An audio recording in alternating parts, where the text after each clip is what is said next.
అందరికీ నమస్కారం. శ్రీనివాస్ చెప్పే కథలకు మీ అందరికీ స్వాగతం. ఇప్పుడు మనం వినబోయే సీరియల్ అంగులూరి అంజనీదేవి గారు రచించినటువంటి రెండో జీవితం 14వ భాగం. మరి సీరియల్లోకి వెళ్దామా? ద్రోణ తండ్రి సూర్యప్రసాద్ కొడుకు దగ్గర కూర్చుని, ద్రోణ, ప్రతి గొర్రెల గుంపులో ఒక నల్ల గొర్రె ఉంటుందన్నట్టు మనుషుల్లో కూడా మిగతా వారికన్నా డిఫరెంట్గా ప్రవర్తించేవాళ్ళు ఒకరిద్దరు ఉంటూనే ఉంటారు. శృతికది డిఫరెంట్ మెంటాలిటీ. తను అనుకున్నట్టే ఉండాలనుకుంటుంది. నువ్వు కూడా అర్థం చేసుకోవాలి. నువ్వు వెళ్ళి ఒకసారి పిలిస్తే రావాలనుకుంటుందేమో. ఆడపిల్లలకి అభిమానం ఉంటుందిరా అన్నాడు. నేను మనశ్శాంతిగా ఉండటం మీకు ఇష్టం లేదా నాన్న అన్నాడు ద్రోణ. ఇదే మనశ్శాంతి ద్రోణ? మనశ్శాంతిగా ఉందని సెలయేటి ఒడ్డున ఎంతసేపు కూర్చోగలవు? కాపురం అన్నాక అనేక సమస్యల అడవుల్ని దాటాలి, కష్టాల సముద్రాలను ఈదాలి. అప్పుడే నువ్వు గెలుపు అనే విజయానందాన్ని చవిచూస్తావు అన్నాడు. శృతిక నన్ను ఒక క్యారెక్టర్ లేని వెధవను చూసినట్టు చూస్తోంది. నాకు ఆ గెలుపు అవసరం లేదు. ఇంకా ఆ విషయాన్ని వదిలేయండి నాన్న అన్నాడు ద్రోణ స్థిరమైన నిర్ణయాన్ని తీసుకున్న వాళ్ళగా. ఒక్క క్షణం ఆగి, యాడ్ ఏజెన్సీ వాళ్ళు వచ్చి వెళ్ళారు ద్రోణ. బొమ్మ వేయమన్నారట కదా, మళ్ళీ కలుస్తామన్నారు అన్నాడు సూర్యప్రసాద్. నేను వేయనని అప్పుడే చెప్పాను నాన్న. ఇంకో ఆర్టిస్ట్ని చూసుకుంటారులే, ఇప్పుడు ఆ విషయం ఎందుకు అన్నాడు నిర్లిప్తంగా. అవకాశాలు ఆర్టిస్టులకు వరాలు ద్రోణ, వాటిని ఎప్పుడూ దూరం చేసుకోకూడదు అన్నాడు. నేను దేన్ని దూరం చేసుకోలేదు నాన్న, వాటంతట అవే దూరం అయిపోతున్నాయి. నేనేం చేయించి చెప్పు అన్నాడు ద్రోణ.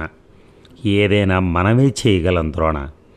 ఎలా సంపాదించుకుంటామో అలా పోగొట్టుకుంటాం, ఎలా పోగొట్టుకుంటామో అలాగే సంపాదించుకోవాలి. మళ్ళీ ఏది పోగొట్టుకున్న ఆత్మస్థైర్యాన్ని పోగొట్టుకోకూడదు. నిరాశ వల్ల ఏదీ రాదు అన్నాడు. అప్పటికే ద్రోణ సెల్ చాలాసార్లు రింగ్ అవుతుంటే కట్ చేస్తున్నాడు ద్రోణ. అది గమనించి కాలుస్తున్నట్టుంది, మాట్లాడు అంటూ అక్కడి నుంచి లేచి బయటికి వెళ్ళాడు సూర్యప్రసాద్. ఇక అది చైత్రిక కాలు. తన జీవితంలోకి చైత్రిక ప్రవేశం ఏమిటో అర్థం కావట్లేదు ద్రోణకి. మాట్లాడతామన్నా వినేవాళ్ళు లేని, వింటామన్నా మాట్లాడేవాళ్ళు లేని ఈ స్పీడ్ యుగంలో చైత్రిక తనతో మాట్లాడటానికి ఎందుకు ఇంతగా ఇంట్రెస్ట్ చూపుతోంది? ఆమెతో మాట్లాడేవాళ్ళు లేకనా, లేక తన బొమ్మల పట్ల అభిమానమా, లేక నిజంగానే తనను ప్రేమిస్తోందా అని మనసులో అనుకుంటూ, హలో, ద్రోణను మాట్లాడుతున్నాను, చెప్పండి అన్నాడు చైత్రిక కాల్ లిఫ్ట్ చేసి. ద్రోణ, మీరు నా కాల్ కట్ చేస్తుంటే అక్కడ మీకు ఏమైందోనని ఇక్కడ నాకు ఒకటే కంగారు. అసలు ఏమైంది ద్రోణ గారు మీకు అంది చైత్రిక తన గుండెలోని బాధను గొంతులోకి తెచ్చుకుంటూ. నాకేం కాలేదండి, మీకేమైనా అయితే మాత్రం నా బాధ్యత ఏం లేదు. ఎందుకంటే అసలే ఈ మధ్యన TV9 లాంటి ఛానల్స్ అందరికీ అందుబాటులోకి వస్తున్నాయి. అసలే నా బాధల్లో నేనున్నాను. ఇంకో బాధను నేను యాక్సెప్ట్ చేయలేను అన్నాడు. నేను మిమ్మల్ని బాధ పెట్టే మనిషిలా అనిపిస్తున్నానా? నన్ను మీరు సరిగా అర్థం చేసుకోవట్లేదు అంది. అర్థం చేసుకుని ఏం చేయాలో చెప్పండి అన్నాడు. అదేమిటండి అలా అంటారు? అర్థం చేసుకోవటంలోనే కదా అంతరార్థం ఉండేది. అదే లేకుంటే ఇంకే ఉంది, బూడిద తప్ప అంది చైత్రిక. కాలిపోయిన తన బొమ్మలు గుర్తొచ్చి, నాకు బూడిదని గుర్తు చేయకుండా మీరు ఫోన్ పెట్టేయండి. ఏదో ప్రపంచం చూసిన వాడిని కాబట్టి మాట్లాడకపోతే బాధపడతారని మాట్లాడుతున్నాను. ఇంకెప్పుడు నాకు ఫోన్ చేయకండి అన్నాడు ద్రోణ సీరియస్గా. నాకేమో మాట్లాడాలనిపిస్తోంది, కాంటాక్ట్లో ఉండాలనిపిస్తోంది, మీరేమో ఫోన్ చేయొద్దంటారు. ఇదేనా నా మీద మీకుండే ప్రేమ అంది. మీ మీద నాకు ప్రేమ ఏమిటి? అసలు ఏం మాట్లాడుతున్నారు? నేను చెప్పానా మీ మీద నాకు ప్రేమ ఉందని అన్నాడు. నేను చాలా అందంగా ఉంటాను తెలుసా అంది. అయితే మాత్రం ప్రేమ పుడుతుందా అన్నాడు ద్రోణ. మరెలా పుడుతుంది అంది చైత్రిక. అది అనుభవిస్తే తెలుస్తుంది చైత్రిక. ఇలా చెప్తే ఆర్టిఫిషియల్గా ఉంటుంది అన్నాడు చాలా నెమ్మదిగా. ఆ అనుభవాన్ని నాకు కూడా అందివ్వచ్చుగా, ఏ చేత కాదా అంది రెచ్చగొడుతున్నట్టుగా. అదిరిపడ్డాడు ద్రోణ. ఒక్క క్షణం ఆలోచించాడు. ఈ అమ్మాయి తన వెంట పడటం ఆగిపోవాలంటే తనేంటో చెప్పాలనుకున్నాడు. మీరేదో అందుకుంటారని, అందివ్వటానికి అదేమైనా వస్తువా చైత్రిక? ప్రేమ. ప్రేమ అనేది భూమిని చీల్చుకుంటూ మొలకెత్తే మొక్కలాగా మనస్సును పెకిలించుకుని బయటికి రావాలి. అది కూడా ఒక్కసారే పుడుతుంది. ఒకసారి ముగిశాక మళ్ళీ దానికి పునరపి జననం ఉండదు అన్నాడు. అదేటండి కొత్తగా మాట్లాడుతున్నారు? నాకు తెలిసిన అమ్మాయిల్లో కొంతమంది ఒక్కొక్కళ్ళు ఎన్నిసార్లు ప్రేమిస్తున్నారు, ఎన్నెన్నో గిఫ్ట్లు ఇచ్చి పుచ్చుకుంటున్నారు అంటూ ఇంకా ఏదో అనబోయింది. ద్రోణ వెంటనే 2 చేతులు జోడించి, అయినా జోడించిన తన చేతులు ఫోన్లో కనిపించవని, మీకు ఏ టైపులో నమస్కారం పెట్టమంటే ఆ టైపులో పెడతాను, నన్ను వదిలేయండి చైత్రిక, మీకు నాకు చాలా దూరం అన్నాడు. దగ్గర ఏ ఛాన్సే లేదా? జాలిగా అనిపించి, మీకు నా గురించి తెలిస్తే మీరు ఇలా మాట్లాడరు అన్నాడు. తెలిస్తే కదా మాట్లాడకుండా ఉండటానికి అంది. నేను ఒక అమ్మాయిని ప్రేమించాను, ఇక నాతో మాట్లాడకండి అన్నాడు. అమ్మాయిల్ని ప్రేమించిన అబ్బాయిలతో వేరే అమ్మాయిలు మాట్లాడకూడదన్న రూల్ ఏమైనా ఉందా అంది. రూల్ లేదు, ఏమీ లేదు, మాట్లాడండి వింటాను. ఇలాంటి ఫోన్ బిల్లులు కట్టడానికి మీలాంటి వాళ్ళ బాబులు ఎన్ని ఓవర్ టైములు వర్క్ చేయాలో ఏమిటో అన్నాడు. డౌట్లు మీకే కాదు నాకు కూడా వస్తున్నాయి. ఒక ఆర్టిస్ట్ అయ్యుండి ప్రేమించడం తప్పు కాదా అంది. మీ తప్పు మీకు తెలియట్లేదా అన్నాడు వెంటనే. నా విషయం వదిలేయండి. గతంలో మీరు ఒక అమ్మాయిని ప్రేమించినట్టు మీ భార్యకి తెలిస్తే మీరేమవుతారు? ముందు నా ప్రశ్నకు జవాబు చెప్పండి అంది. ఇది నా భార్యకు తెలియాలని చెప్పలేదు, మీకు తెలిస్తే నా వెంట పడకుండా ఉంటారని. తెలిసిందా అన్నాడు. అంత గొప్పదా మీ ప్రేమ అంది. అలా అంటున్నప్పుడు ఆమె గొంతు కాస్త వణికింది. ప్రేమ అనేది అందరి విషయంలో ఒకలా ఉండదు చైత్రిక, అది అనుభూతి చెందే వాళ్ళని బట్టి, స్పందించే స్థాయిని బట్టి ఉంటుంది అన్నాడు ద్రోణ. ఆమె మాట్లాడలేదు. అతనికి ఆమెతో మాట్లాడాలని ఉంది. మాట్లాడుతున్న కొద్దీ మొదట్లో ఉన్న విసుగు లేకుండా పోయింది. ఏదో రిలీఫ్ అనిపిస్తోంది. ఆగిపోయారే, మాట్లాడండి చైత్రిక అన్నాడు ఆమె మౌనాన్ని గమనించి. నేనిప్పుడు మాట్లాడే స్థితిలో లేనండి. మీరు ప్రేమించిన అమ్మాయి ఇప్పుడు మీకు కనిపిస్తే మీరు ఎలా రియాక్ట్ అవుతారో అన్న సస్పెన్స్లో ఉన్నాను అంది. సస్పెన్స్ మెయింటైన్ చేస్తే నువ్వు వెయిట్ చేయడానికి ఇది నవల కాదు, జీవితం అన్నాడు. జీవితంలో లవ్కి ఇంత పర్ఫెక్షన్ ఉంటుందా అంది. పర్ఫెక్షన్ అంటే యు మీన్ గాఢత, స్వచ్ఛత అదేనా? అది ఉండబట్టే ఆ ఇన్స్పిరేషన్తో నేను ఎన్నో బొమ్మలు సృష్టించగలిగాను. నా ప్రేమే నా ఆర్ట్కి పునాది రాయిలాగా మారి నన్ను మోటివేట్ చేసింది అన్నాడు. ఆమె ఎక్కడుందో ఇప్పుడు తెలుసా మీకు అంది. యాంగ్జైటీ ఆపుకోలేకపోతోంది చైత్రిక. నా తలపుల్లో ఉంది. ఆమె తలపులు నా మనసులో తరంగిణిలా ప్రవహిస్తుంటే ఎన్ని రోజులు గడిచినా ఆమె కోసం నా మనసులో ఇంకా కాస్త స్థలం మిగిలే ఉంటుందనిపిస్తోంది. మనిషి దూరంగా ఉన్నా ఆ మనిషి ఇచ్చే స్ఫూర్తి ఎంత మహత్తరంగా ఉంటుందో నేను అనుభవించాను అన్నాడు. అతని మాటలు వింటూ ఉంటే అతని భావాల ముందు తనొక గడ్డి పరక అనుకుంది చైత్రిక. అందుకే చెప్తున్నా చైత్రిక, ప్రేమ ప్రేమ అంటూ నాకు ఫోన్లు చెయ్యొద్దు అన్నాడు. ప్రేమ వద్దు, పెళ్లి చేసుకోండి అంది. నాకు ఆల్రెడీ పెళ్ళి అయింది. అయినా ఆమె మీ దగ్గర లేదుగా. వస్తుంది. భార్య భర్త అన్నాక చిన్న చిన్న గొడవలు లేకుండా ఉండవుగా అన్నాడు. మీ గొడవలు అలాంటివి కావట, విడాకుల దాకా వచ్చేలా ఉన్నాయట. బయట టాక్ అలాంటిది ఏమైనా జరిగితే నన్ను పెళ్లి చేసుకుంటారుగా. భార్య స్థానాన్ని శృతికకు తప్ప ఇంకెవరికి ఇవ్వను. మరి నాకేమిస్తారు? చూడు చైత్రిక, మన బంధం ఒక బిందువు, అది విస్తరించదు, అదృశ్యం కాదు. కావాలంటే ఒక స్నేహితురాలుగా ఉండు. నాకు కూడా నిన్ను వదులుకోవాలని లేదు. నువ్వు ఒక మంచి క్లవర్వి అన్నాడు. అతని మాటల్లో చనువు ఉంది, అభిమానం ఉంది. అంతేకాదు, ఎంతో కాలంగా నువ్వు నానేస్తానివి, అప్పుడెప్పుడో తప్పిపోయి ఇప్పుడు దొరికావన్న ఆత్మీయతతో కూడిన లాలింపు ఉంది. అతని గొంతులోని తడికి కదిలి, నాకెందుకో ఏడుపు వస్తోంది ద్రోణ అంది. గట్టిగా ఏడ్చేస్తే ఆ పని కూడా అయిపోతుందిగా చైత్రిక అన్నాడు. మీ పెళ్ళికి ముందు మీ ప్రేయసిని కూడా ఇలాగే ఏడవమన్నారా అంది ఉడుక్కుంటూ. మీకో విషయం చెప్పనా? నేను ప్రేమించినట్టు నా ప్రేయసికి తెలియదు. మేమిద్దరం ఎప్పుడూ ప్రేమ గురించి మాట్లాడుకోలేదు. షాక్లో మాట రాలేదు చైత్రికకి. నెమ్మదిగా తేరుకుని, బహుశా మీది ఆకర్షణేమో ద్రోణ అంది. కావచ్చు, కానీ మరణించే వరకు ఆకర్షణలో ఉండటమే ప్రేమ. నా ప్రేయసి ఆకర్షణ చెక్కు చెదిరేది కాదు. మరణించే వరకు ఆ ఆకర్షణలోనే ఉండిపోతాను నేను అన్నాడు. మళ్ళీ షాక్ తింది చైత్రిక. ఇక ఆ రోజు ఆముక్తకు తోడుగా వెళ్ళిన నిశిత మణిచందన్ రాకపోవటంతో అక్కడే ఉంది. మనం ఈ పెళ్ళయ్యాక ఇంటికి వెళ్తూ దారిలో ఆగి నిశితం తీసుకెళ్దాం వేదా. బహుశా ఇవాళ మణిచందన్ గారు రావచ్చు, నిన్ననే ఫోన్ చేసినట్టు చెప్పారు ఆముక్త అన్నాడు శ్యాంవర్ధన్. అలాగే అన్నట్టు తల ఊపి, మనం వచ్చే ముందు అత్తయ్య గారి ఒంట్లో బాగుండట్లేదండి, ఎలా ఉంటుందో ఏమో అంది బాధగా సంవేద. తగ్గిపోతుందిలే, నువ్వేం టెన్షన్ పెట్టుకోకు అంటూ పెళ్లిలో ఎవరో పిలిస్తే వెళ్ళాడు శ్యాంవర్ధన్. కొడుకు కోడలు పెళ్లికి వెళ్ళక ముందు నుంచే కడుపులో తిప్పినట్టు కళ్ళు తిరిగినట్టు అదో రకమైన ఇబ్బందితో అవస్థపడుతోంది దేవికారాణి. ఆ బాధను బయకి చెప్పుకోవాలనున్నా ఇంట్లో తను బద్ధశత్రువులా భావిస్తున్న భర్త తప్ప ఇంకెవరూ లేకపోవడంతో మౌనంగా భరిస్తోంది. బయటకు వస్తే ఆయన ముఖం చూడాల్సి వస్తుందని లోపల ఊపిరాడనట్టుగా అనిపిస్తున్నా ఓర్చుకుంటూ అలాగే తన గదిలో కూర్చుంది. కడుపులో నలిపినట్టు అవుతోంది. వాంతి వచ్చినట్టయి గదిలోంచి బయటకొచ్చింది. బయటకొచ్చాక 4 అడుగులు కూడా వేయలేక వాష్ బేసిన్ దగ్గరికి వెళ్ళకముందే వాంతి చేసుకుంది. నిలబడే శక్తి లేని దానిలా చెవుల్ని చేతులతో మూసుకుంటూ కింద కూర్చుంది. గంగాధరం కంగారుగా చూస్తూ ఒక్క అడుగులు ఆమె చేరుకోబోయాడు. దగ్గరకు వస్తున్న భర్తను చూడగానే అసహ్యంగా మొహం పెట్టింది. శక్తిని కూడ తీసుకుని లేవబోతూ, నా దగ్గరికి రావద్దు అన్నట్టు చేత్తో సైగ చేసింది. మళ్ళీ కళ్ళు తిరిగి కింద పడింది. ఆమె నిరసన భావం అర్థమైంది గంగాధరానికి. కానీ ఆ స్థితిలో ఆమెను చూస్తుంటే జాలిగా ఉంది. వాంతి చేసుకున్న చోట వాసనగా ఉంది. ఆమె దాని పక్కనే ఆయాసపడుతూ చూస్తోంది.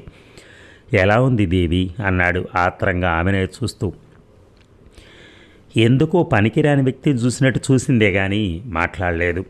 డాక్టర్ దగ్గరికి వెళ్దామా అన్నాడు. ఆమె నుంచి సమాధానం లేదు. ఆమె ఒళ్ళంతా చెమట పోస్తోంది. నేల మీద ఈగలు వాలుతుంటే గంగాధరం బకెట్లతో నీళ్లు తెచ్చి పెనాయిల్ వేసి బట్టబెట్టి తుడిచాడు. అక్కడ ఏం జరుగుతుందో గ్రహించింది ఆమె. ఆందోళనగా తన వైపే చూస్తున్న భర్తను చూసింది. నెమ్మదిగా లేచి తన గదిలోకి వెళ్ళి పడుకుంది. ఆమెకింకా వామిటింగ్ సెన్సేషన్ తగ్గలేదు.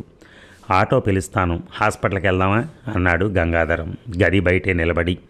ఆమె మాట్లాడలేదు. ఆమెకేదో బాధగా ఉంది. నేను ఇక్కడే ఉంటాను, అవసరమైతే పిలు అంటూ ఆమె గది బయటే ఓ కుర్చీ వేసుకుని కూర్చున్నాడు. దేవికారాణి కళ్ళల్లో ఆమెకు తెలియకుండానే కన్నీళ్లు ఉబుకుతున్నాయి. వాటిని ఆపుకోవాలని కానీ తుడుచుకోవాలని కానీ ఆమెకు అనిపించలేదు. భర్తకు ఒక చేయి లేకపోయినా ఇంకో చేత్తో నీళ్లు తెచ్చి వాంతి చేసుకుంది కడుగుతూ ఉంటే, ముఖ్యంగా ఆయన మొహంలో ఎలాంటి విసుగు లేకపోవటం చూసి కదిలిపోయింది.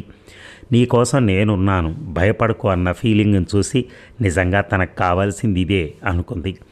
రాత్రి 9 గంటలు అవుతుండగా గంగాధరం వేడివేడి పాలు తెచ్చి గది బయట నిలబడి, ఈ పాలు తాగుదేవి, కాస్త శక్తి వస్తుంది అన్నాడు. దుఃఖం పొంగుకొచ్చింది దేవికారానికి. ఆకలి గురించి అమ్మ ఆలోచిస్తుంది. భర్తలో అమ్మ కనిపించింది. వెంటనే గ్లాస్ అందుకుని పాలు తాగింది. ఆమె ఏదో మాట్లాడాలనుకునే లోపలే కరెంటు పోయింది. చీకటంటే భార్యకి ఎంత భయమో గంగాధరానికి తెలుసు. ఆ చీకట్లోనే తడుముకుంటూ వెళ్ళి క్యాండిల్ వెలిగించి భార్య చేతికిచ్చాడు. ఆమె గది లోపల నిలబడే దాన్ని అందుకుని కిటికీ పక్కన పెట్టుకుంది. పాలు తాగటంతో హాయిగా అనిపించి డోరు పెట్టుకుని వెంటనే నిద్రపోయింది. గంగాధరం మాత్రం కొడుకు కోడలు ఎప్పుడొస్తారో ఎదురు చూస్తూ కుర్చీలో కూర్చున్నాడు. అంతలో దేవికారాణి గదిలోంచి పొగలు రావటం చూసి అదిరిపోయాడు గంగాధరం. అసలే ఆవేశపరురాలు. అతని ఉనికిని భరించలేక తనను తను తగలబెట్టుకుందేమోనని అనుమానపడ్డాడు. వెంటనే లేచి కిటికీ దగ్గరికి వెళ్ళి లోపలికి తొంగి చూశాడు. ఆమె అటు తిరిగి పడుకొని ఉంది. ఆయన అనుకున్నదేం జరగలేదు అక్కడ. కిటికీకున్న కర్టెన్ కొద్ది కొద్దిగా కాలుతోంది. దాని పక్కనే వెలుగుతున్న క్యాండిల్ రెపరెపలాడుతోంది. కిటికీలోంచి చెవి లోపలికి పెట్టి గడియ తీశాడు. మంట ఎక్కువే ఆమెను చేరుకునే లోపలే ఆయన లోపలికి ప్రవేశించాడు. ఆమెను బలంగా కదిలించి లేపాడు. ఆమె ఏదో మాట్లాడబోతుంటే, మాటలకి ఇది సమయం కాదు, నువ్వు చాలా ప్రమాదంలో ఉన్నావు అన్నట్టు ఆమె భుజం కింద చేయి వేసి లేపి మెరుపు వేగంతో బయటికి తీసుకెళ్తాడు. ఆయన తేలిగ్గా ఊపిరి పీల్చుకుంటూ ఉంటే అసలు ఏం జరిగిందో అర్థమై నోట మాట రాలేదు ఆమెకి. గది వైపు చూసి వణికిపోతూ బోరున ఏడ్చింది. ఓదార్పుగా ఆమె భుజంపై చేయి వేసి నిమిరి వెంటనే ఆ గదిలోకి వెళ్ళి నీళ్లు చల్లి మంటలు నార్పాడు గంగాధర్. గది నిండా నల్లటి మసితో గంగాధరం చల్లిన నీళ్లతో తడిసి అసహ్యంగా అనిపిస్తూ నివాసయోగ్యంగా లేదు. పొద్దుట్నుంచి ఒంట్లో బాగుండక శరీరం శక్తిహీనమై కదలలేకుండా ఉంది. ఎక్కువసేపు కూర్చోలేక పడుకోవాలనిపిస్తోంది ఆమెకి. లేదేవి, అలా ఎంతసేపు కూర్చుంటావు, వెళ్ళి అబ్బాయి గదిలో పడుకో అన్నాడు ఆమెను అలా చూడలేక. మెల్లగా లేచింది దేవికారాణి. ఆమె కాళ్ళు నెమ్మదిగా శ్యాంవర్ధన్ గది వైపు వెళ్ళలేదు, భర్త బెడ్ వైపు వెళ్ళాయి. మౌనంగా బెడ్పై పడుకుని కళ్ళు మూసుకుంది. ఆశ్చర్యపోయాడు గంగాధరం. మనిషి గొప్పతనం పంతాల్లో కాదు, మంచితనంలో ఉంటుందని భర్త చేతల్లో చూసింది దేవికారాణి. కరుణ చూపించడంలో ఖరీదు లేకపోవచ్చు, కానీ దానివల్ల వచ్చే ఫలితాలు, ఆత్మతృప్తి అద్భుతం అనుకుంది. ముఖ్యంగా జీవితంలో ఏమాత్రం విలువలేని అతిశయోక్తులకు, ఆడంబరాలకు, అత్యాశకు తలవంచకూడదని గ్రహించింది. ఏ జ్ఞానమైనా చివరికి ఆత్మజ్ఞానానికి దారి తీసినట్టుగా తన పక్కన భర్తకు కూడా పడుకోవటానికి కాస్త చోటిచ్చి నిశ్చింతగా నిద్రపోయింది. పెళ్లి చేసుకుని దారిలో ఆముక్త ఇంటికి వెళ్ళి నిశితం తీసుకొచ్చారు సంవేద, శ్యాంవర్ధన్. ఇంట్లోకి రాగానే షాకింగ్లా చూస్తూ, అత్తయ్య ఏమిటి మావయ్య పక్కన పడుకుంది అని పైకే అంటూ అత్తయ్య గది చూసి మళ్ళీ షాక్ అయింది సంవేద. అలికిడికి నిద్ర లేచిన గంగాధరం జరిగింది మొత్తం చెప్పాడు కోడలతో. అయ్యో, అత్తయ్య కోసం చేయి కాలుతుందని కూడా పట్టించుకోలేదు మావయ్య అంటూ బర్ణాలు తెచ్చి గంగాధరం చేయి కాలిన దగ్గర పూస్తూ కన్నీళ్లు పెట్టుకుంది నిశిత. ఇలాంటి బంధాలు ఆధ్యాత్మికం నుంచి అలౌకిక స్థితికి చేరుకుంటాయంటానికి ఆ కన్నీళ్లే సాక్షి. కీడులో మేలన్నట్టుగా అంతా బాగానే ఉంది. అత్తయ్య మామయ్య కలిసిపోయారు, కానీ రేపటి నుంచి తనొక్కటే ఒంటరిగా ఎలా పడుకోవాలి, భావన ఎలా తప్పించుకోవాలి, ఇదే ఆలోచన చేస్తోంది నిశిత. ఇక 2 రోజులు గడిచాక స్కూల్ పిల్లలు ఇంటికెళ్తూ బస్ కోసం పరిగెత్తుతుంటే బాల్కనీలో నిలబడి తదేకంగా చూస్తోంది నిశిత. చూసి లోపలికి వెళ్దామని తిరిగి చూస్తే ఆమె స్టిక్ లేదు అక్కడ. కంగారు పడింది నిశిత.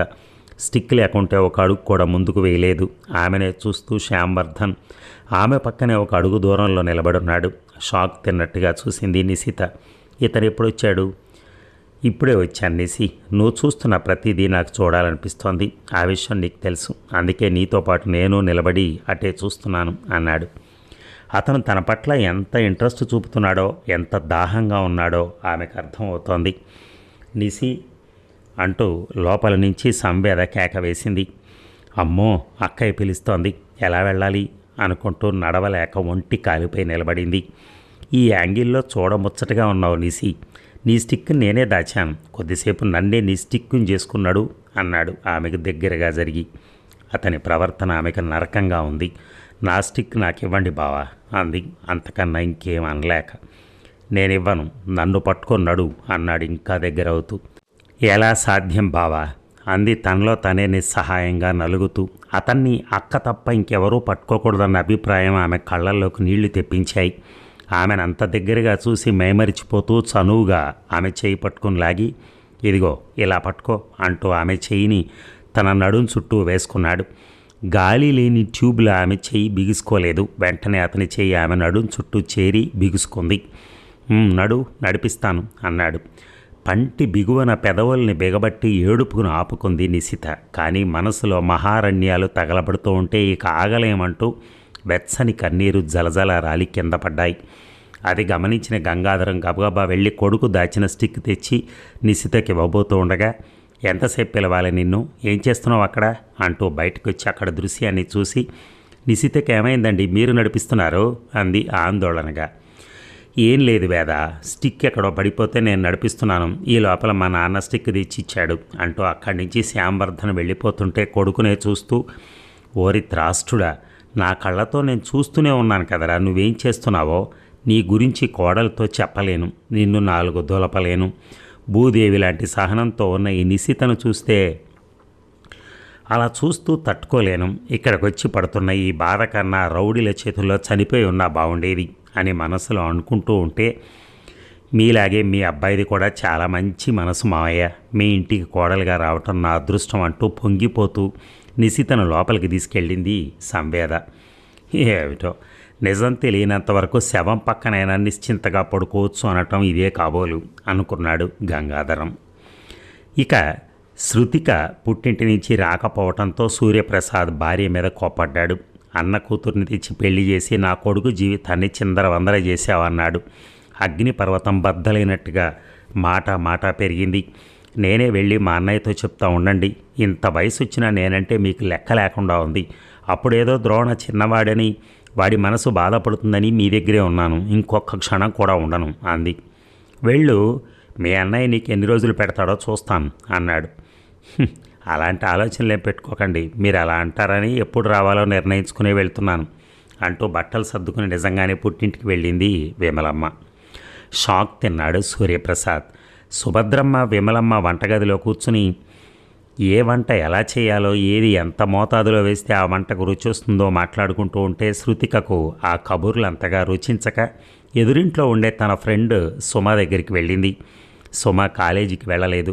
శృతికను చూడగానే ఎమోషన్ ఆపుకోలేక హాస్టల్లో వీలు కాదని బాయ్ ఫ్రెండ్ కోసం బయట రూమ్ తీసుకొని ఉంటున్న తన ఫ్రెండ్ లవ్ స్టోరీని ఎక్కడా మిస్ కాకుండా చెప్పింది. శృతిక న్యూస్ రీల్ చూస్తున్నట్టుగా ఉత్కంఠతో వింది. అంతా విన్న తర్వాత ఇంకో కోణంలో ఆలోచించడం మొదలెట్టింది. మరి ఆ కోణం ఏమిటో అదేమిటో మనం తర్వాయి భాగంలో విందాం. Thank you.